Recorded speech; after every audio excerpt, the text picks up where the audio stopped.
Class monitor. Gattu અને ચિંકીની unit test પતી ગઈ હતી અને નવું સેમેસ્ટર શરૂ થવાનું હતું. બધા બાળકો ખૂબ એક્સાઇટેડ હતા. ચિંકી, ફાઇનલી એક્ઝામ ઓવર થઈ ગઈ. હવે થોડા દિવસ રિલેક્સ કરીશું. ક્યાં રિલેક્સ કરીએ ગટ્ટુ? હવે નવા સેમેસ્ટરનું નવું સ્ટડી પણ ચાલુ થશે ને? હા ચિંકી, તું એકદમ સાચું કહી રહી છે. આમ તો હું દરરોજ આર્ટ ક્લાસની રાહ જોતો હોઉં છું. ત્યાં જ ક્લાસમાં ક્લાસ ટીચર આવી જાય છે. બધા બાળકો શાંત થાય છે. બાળકો, તો કેવી રહી તમારી એક્ઝામ્સ? ખૂબ સરસ ટીચર. Good, very good. બાળકો, તો તેની સાથે જ તમારું નવું સેમેસ્ટર શરૂ થાય છે અને હું તમારા ક્લાસનો નવો મોનિટર ચૂઝ કરીશ અને તમારા નવા મોનિટરનું નામ હું તમને લાસ્ટ પીરિયડ સુધીમાં જણાવી દઈશ. ઓકે? બધા બાળકો નવો મોનિટર કોણ બનશે તેની ચર્ચા કરવા લાગ્યા. ત્યાં જ ટીચર બધાને શાંત રહેવા કહે છે અને હાજરી પૂરીને જતા રહે છે. અરે ચિંકી, હું તો છેલ્લા પીરિયડ માટે ખૂબ જ એક્સાઇટેડ છું. ખબર નહીં કોણ આપણા ક્લાસનો નવો મોનિટર બનશે, હેને? હા ગટ્ટુ, આપણામાંથી જ કોઈ એક મોનિટર બનવું જોઈએ. હા, હવે તે બધું છોડો અને તમે લોકો પોતપોતાનું સોશિયલ સાયન્સનું હોમવર્ક કાઢો. નેક્સ્ટ પીરિયડ સોશિયલ સાયન્સનો છે. ત્યાં જ સોશિયલ સાયન્સની ટીચર આવે છે અને ક્લાસ શરૂ થાય છે. બધા તાસ પતી ગયા પછી ટીચર છેલ્લા તાસમાં નવા મોનિટરનું નામ એનાઉન્સ કરે છે. બાળકો, તમારા નવા મોનિટરનું નામ છે ગટ્ટુ. બધા બાળકો ક્લેપિંગ કરે છે. ગટ્ટુની ખુશીનો તો પાર જ નહોતો. અરે વાહ ગટ્ટુ, નવો મોનિટર તો તું છે. Congratulations Congratulations, Gattu. Thank you all of you. મને તો વિશ્વાસ જ નથી. ગટ્ટુ, હવે ક્લાસ મોનિટરની બધી જ ડ્યુટીઝ તારે નિભાવવાની રહેશે અને જ્યારે કોઈ પણ ટીચર ક્લાસમાં ના હોય ત્યારે આખા ક્લાસને તારે જ શાંત રાખવો પડશે. પણ ગટ્ટુ ખુશ થવાના ચક્કરમાં મેડમની આ વાતો પર ધ્યાન નથી આપતો. ઘરે જઈને ડિનર કરતી વખતે ગટ્ટુ મમ્મી અને પપ્પાને આ ખુશ ખબર આપે છે. અરે વાહ ગટ્ટુ, કોંગ્રેચ્યુલેશન્સ. હું પણ મારા સમયમાં મોનિટર બનતો હતો. થેન્ક યુ પાપા. હવે તો કાલથી સ્કૂલમાં મજા આવશે. ગટ્ટુ પોતાનું ડિનર કરીને વહેલા સૂઈ જાય છે. બીજા દિવસે સ્કૂલમાં બાળકો, આજે તમારા મેથ્સના ટીચર એબ્સન્ટ છે, તેથી તમારો થર્ડ પીરિયડ ફ્રી રહેશે. તે સમયમાં ક્લાસ મોનિટર આખા ક્લાસને શાંત કરાવવાનું કામ કરશે. ઓકે ગટ્ટુ? Okay ma'am. જેવો ત્રીજો તાસ આવે છે, ગટ્ટુ ક્લાસની સામે ચોક લઈને ઊભો રહી જાય છે. કોઈ પણ અવાજ નહીં કરે. જે અવાજ કરશે તેનું નામ હું જઈને બોર્ડ પર લખી લઈશ. થોડી જ વારમાં ગટ્ટુ પોતાના બેસ્ટ ફ્રેન્ડ બંટીને ગુડ્ડી સાથે વાત કરતા જુએ છે. બંટી, તું વાત કેમ કરે છે? હું હમણાં જ તારું નામ બોર્ડ પર લખું છું. ગટ્ટુ, તું તારા બેસ્ટ ફ્રેન્ડનું નામ લખીશ? જો તું એમ કરીશ ને તો મને બહુ ખરાબ લાગશે. ગટ્ટુ વિચારમાં પડી જાય છે. થોડી વાર પછી તે બંટીનું નામ તો નથી લખતો, પણ ગુડ્ડીનું નામ લખી દે છે. આ જોઈને ગુડ્ડી તો ગુસ્સે થઈ જાય છે. આજ નહીં, ગટ્ટુ પોતે પોતાના ફ્રેન્ડ સાથે વાત કરે છે. અવાજ સાંભળતા તેમની ક્લાસ ટીચર ક્લાસમાં આવે છે. અરે ક્લાસમાં અવાજ કેમ થાય છે? અને ગટ્ટુ, તે ક્લાસને શાંત ના રાખ્યો? મેમ, મેં તો બધાનું નામ પણ લખ્યું હતું, પણ તે... ગટ્ટુ કંઈ કહે તે પહેલા ગુડ્ડી ઊભી થઈને મેડમને કહે છે કે મેમ, ગટ્ટુએ પોતાના બેસ્ટ ફ્રેન્ડ બંટીનું નામ ના લખ્યું અને બાકી બધાનું લખી નાખ્યું અને તે પોતે ક્લાસમાં વાતો કરી રહ્યો હતો. બધા બાળકો ગુડ્ડીની હામાં હા મિલાવે છે. આ સાંભળીને મેડમને તો ગુસ્સો આવી જાય છે અને ગટ્ટુને વઢે છે. ગટ્ટુ, મેં તને મોનિટર બનાવ્યો હતો કારણ કે મને લાગતું હતું કે તું સૌથી રિસ્પોન્સિબલ વિદ્યાર્થી છે, પણ તે આ પ્રકારની મસ્તી કરીને મને ખોટી સાબિત કરી. હવે તું ક્લાસ મોનિટર નથી. આવતીકાલે હું બીજો મોનિટર સિલેક્ટ કરીશ. આ વાત ગટ્ટુને ખૂબ જ ખરાબ લાગે છે. તે આખો દિવસ કોઈને કશું કહેતો નથી અને છૂટીને સીધો ગટ્ટુ કોઈને કહ્યા વગર પોતાના રૂમમાં જતો રહે છે. આ જોઈને મમ્મી હેરાન થાય છે. હવે આ ગટ્ટુને શું થયું છે? ચિંકી મમ્મીને બધું કહી દે છે. મમ્મી ગટ્ટુ માટે ખાવાનું લઈને તેના રૂમમાં જાય છે. ગટ્ટુ બેટા, તું જ્યારથી સ્કૂલેથી આવ્યો છે ત્યારથી રૂમમાં જ બંધ છે. લે, કંઈક ખાઈ લે. ગટ્ટુ ચૂપચાપ બેઠો હતો. ત્યાં જ તે મમ્મીને ગળે લાગે છે. તેને રડવું આવી જાય છે. મમ્મી, બધાની સામે મેડમ મને વઢ્યા, તેથી મને કશું જ ગમી નથી રહ્યું. અરે ગટ્ટુ, બેટા ઇટ્સ ઓકે, કોઈ વાંધો નહીં. મમ્મી ગટ્ટુને સમજાવે છે. ગટ્ટુ બેટા, મેડમે તને તે રિસ્પોન્સિબિલિટી એટલા માટે આપી કારણ કે તેમને લાગ્યું કે બધા કરતાં તો સૌથી વધારે રિસ્પોન્સિબલ છે. અને પછી તે જ્યારે મસ્તી કરી અને પોતાના બેસ્ટ ફ્રેન્ડનું નામ બોર્ડ ઉપર ના લખ્યું ત્યારે તે તારી રિસ્પોન્સિબિલિટી ના નિભાવીને અને મેમનો ટ્રસ્ટ પણ તોડ્યો. તેના માટે તારે તારી ભૂલ એક્સેપ્ટ કરીને મેમને સોરી કહેવું જોઈએ અને તેમની પાસે એક સેકન્ડ ચાન્સ માંગવો જોઈએ.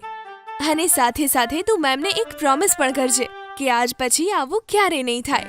ગટ્ટુ મમ્મીની વાતો ધ્યાનથી સાંભળે છે અને પોતાની ભૂલનો પસ્તાવો થાય છે. મમ્મી, હું સમજી ગયો. સૌથી પહેલા કાલે સવારે હું મેડમ પાસે જઈને માફી માંગીશ અને બીજો ચાન્સ પણ માંગીશ. Very good. ચાલ હવે ખાવાનું ખાઈ લે. બીજા દિવસે સવારે ગટ્ટુ મેડમ પાસે જાય છે. મેડમ, હું કાલ માટે તમને સોરી કહું છું. મેડમ પ્લીઝ મને એક સેકન્ડ ચાન્સ આપો ને. હું ફરીથી આવી ભૂલ ક્યારે નહીં કરું. આઈ પ્રોમિસ. ગટ્ટુને સોરી બોલતા જોઈને મેડમને ખૂબ જ સારું લાગે છે અને તેઓ ગટ્ટુને માફ કરી દે છે. ઇટ્સ ઓકે ગટ્ટુ, ઠીક છે, હું તને સેકન્ડ ચાન્સ આપું છું. ક્લાસનો મોનિટર તું જ છે, પણ તારે તારી ડ્યુટી સારી રીતે નિભાવવી પડશે. ઓકે? Okay ma'am. હવે ગટ્ટુ પોતાની જવાબદારી ખૂબ જ સરસ નિભાવે છે અને બધા ક્લાસના નવા મોનિટરથી ખૂબ જ ખુશ થઈ જાય છે. ગટ્ટુ બન્યો બ્લુ હાઉસ કેપ્ટન. આજે સ્કૂલમાં ખૂબ જ દોડાદોડી છે. એવું લાગે છે કે કંઈક થવાનું છે. ગટ્ટુ, ચિંકી અને તેના મિત્રો પણ આ જાણવા માટે ખૂબ જ એક્સાઇટેડ હતા કે ખરેખર શું થવાનું છે. ત્યાં જ ટીચર ક્લાસરૂમમાં આવ્યા. બાળકો, આપણી સ્કૂલમાં હાઉસ કેપ્ટન્સ માટે ઇલેક્શન્સ થવાના છે. જે પણ બાળકોને ઇલેક્શન્સમાં પાર્ટિસિપેટ કરવું છે એ એમનું નામ સબમિટ કરાવી દે. આ વખતે ઇલેક્શન્સની સાથે સાથે તમારા યુનિટ ટેસ્ટના માર્ક્સ પણ કાઉન્ટ થશે. જેને પણ સૌથી વધારે વોટ્સ મળશે અને સાથે સાથે ટેસ્ટમાં સારા માર્ક્સ પણ હશે એ જ જીતશે. વાહ, કેટલી સરસ ઓપોર્ચ્યુનિટી છે આ ગટ્ટુ. હા ચિંકી, હું પણ ખૂબ જ એક્સાઇટેડ છું. ગટ્ટુ, યુનિટ ટેસ્ટમાં તો આપણા આખા ક્લાસમાં સૌથી વધારે માર્ક્સ આવ્યા છે ને? તો ગટ્ટુ, તું પણ ઇલેક્શન્સમાં પાર્ટ લેને અને આપણા બ્લુ હાઉસનો કેપ્ટન બની જા. શું? હું?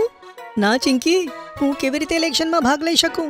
મેં ક્યારે પણ પહેલા ઇલેક્શનમાં ભાગ લીધો નથી. અરે તો શું થયું ગટ્ટુ? ક્યારે પાર્ટ નથી લીધો તો હવે લઈ લે. સારું ચિંકી, મને વિચારવા દે. હું તને વિચારીને કહું છું. પછી ક્લાસ શરૂ થાય છે અને બધા બાળકો ભણવા લાગે છે. થોડી વારમાં રિસેસ પડે છે. તો ગટ્ટુ, શું વિચાર્યું તે? ઇલેક્શન્સમાં પાર્ટ લે છે ને? અરે ચિંકી, તું પણ આટલી જલ્દી કેવી રીતે ડિસાઈડ કરું? અને એમ પણ ભલે મેથ્સમાં મારા માર્ક્સ વધારે હોય પણ વોટ્સનું શું? સ્કૂલમાં સૌથી પોપ્યુલર વિદ્યાર્થી તો બન્ની જ છે ને, તો મને વોટ્સ કેવી રીતે મળશે?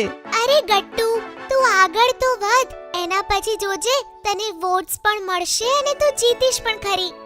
સારું ચિંકી, તો હું હમણાં જ જઈને ટીચરને મારું નામ લખાવું છું. પછી ગટ્ટુ પોતાનું નામ ઇલેક્ટિંગ કેન્ડિડેટ્સમાં લખાવે છે. ખબર છે ચિંકી, ટીચરે મને ઓલ ધ બેસ્ટ કહ્યું અને તે પણ કીધું કે તેમને મારી ઉપર ખૂબ જ ભરોસો છે. હવે તો મારામાં વધુ કોન્ફિડન્સ આવી ગયો છે. આ થઈને વાત ગટ્ટુ. ચલ હવે ઇલેક્શન્સની તૈયારી ચાલુ કરી દે. પછી ગટ્ટુ જોરશોરથી ઇલેક્શનની તૈયારીઓ શરૂ કરી દે છે. તેના માર્ક્સ તો સારા હતા જ, તેથી હવે તેને વધારેમાં વધારે વોટ્સ લેવાના હતા. ચિંકી, આવતીકાલથી સ્કૂલમાં કેમ્પેનિંગ ચાલુ થશે. સૌથી પહેલા આપણે પોસ્ટર્સ બનાવવા પડશે. કેવા પોસ્ટર્સ ગટ્ટુ? ચિંકી, આપણે 4 મોટા મોટા પેપર્સના પોસ્ટર્સ બનાવવા પડશે જેના પર લખવું પડશે વોટ ફોર ગટ્ટુ અને તેની સાથે આપણે જોરદાર સ્પીચ પણ લખવી પડશે. હે, હવે આ સ્પીચ શું હશે ગટ્ટુ? અરે ચિંકી, આપણે એવી સ્પીચ તૈયાર કરવી પડશે જેથી લોકો મારાથી ઇમ્પ્રેસ થઈ જાય અને મને વોટ આપે. હા હા ગટ્ટુ, હું સમજી ગઈ. પણ ગટ્ટુ, આ તો બહુ જ બધું કામ છે ને. આપણે બંને મળીને પણ આટલું બધું કામ નહીં કરી શકીએ.